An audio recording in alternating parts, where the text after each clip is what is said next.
अगले प्रतिभागी के रूप में मैं 9th कक्षा से वेदांती शर्मा को आमंत्रित करना चाहूंगा। एक बार जोरदार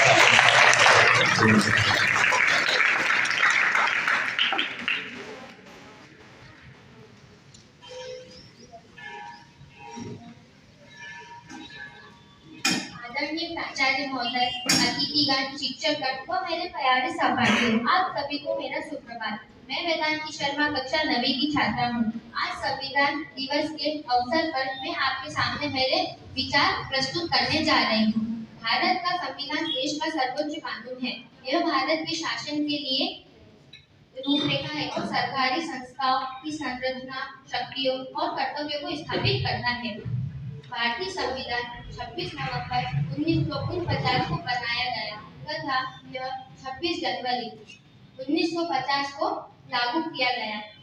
भारतीय संविधान दुनिया का सबसे लंबा संविधान के रूप में जाना जाता है। संविधान केवल वकीलों का दस्तावेज नहीं, बल्कि यह हमारे जीवन का माध्यम है। बाबा भीमराव अम्बेडकर की ये लाइन हमें संविधान की परिभाषा की ओर दर्शाती है। बिना संविधान के आजाद भारत की कल्पना तक नहीं की जा सकती। जब जब हमारा देश अंधेरे से गुजरा है, संविधान ने हमें हमारी मंजिल की ओर रोशनी दिखाई है। इनमें दिए गए मौलिक अधिकार हमें हमारी ढाल बनकर हमें हमारा हक दिलाते हैं।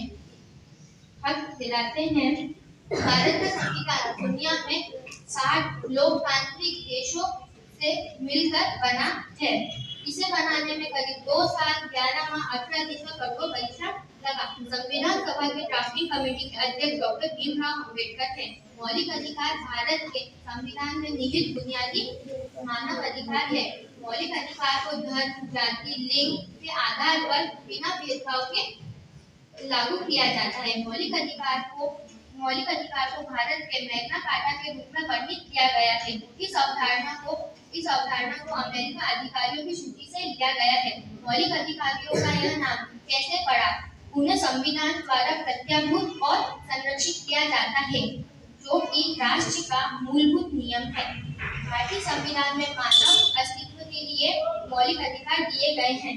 समानता का अधिकार अनुच्छेद 14 से 18 के तहत है। इस अधिकार में कानून के समक्ष समानता का भाव शामिल है। धर्म, देश, जाति, लिंग या जन्म के आधार पर बिना भेदभाव के हमारे पे ये सारी चीजें लागू की जाती है और रोजगार के संबंध में समान अवसर शामिल है। स्वतंत्रता का अधिकार अनुच्छेद 19 से 22 के तहत है। स्वतंत्रता किसी भी लोकतांत्रिक समाज द्वारा पोषित सबसे महत्वपूर्ण आदर्शों में से एक है।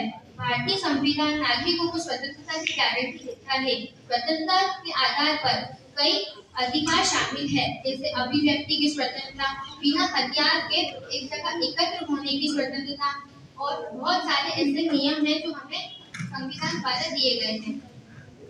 शोषण के विरुद्ध अधिकार अनुच्छेद 23 से 24 के तहत है। इस अधिकार का तात्पर्य मानव तस्करी, बेगार और जबरन श्रम पर रोक लगाने से है। इसका तात्पर्य कारखानों आदि पर जो बच्चे रोजगार पर प्रतिबंध लगाना भी है। यह अधिकार 14 वर्ष से कम आयु के बच्चों पर रोजगार पर प्रतिबंध लगाना भी है। धार्मिक स्वतंत्रता का अधिकार अनुच्छेद 25 से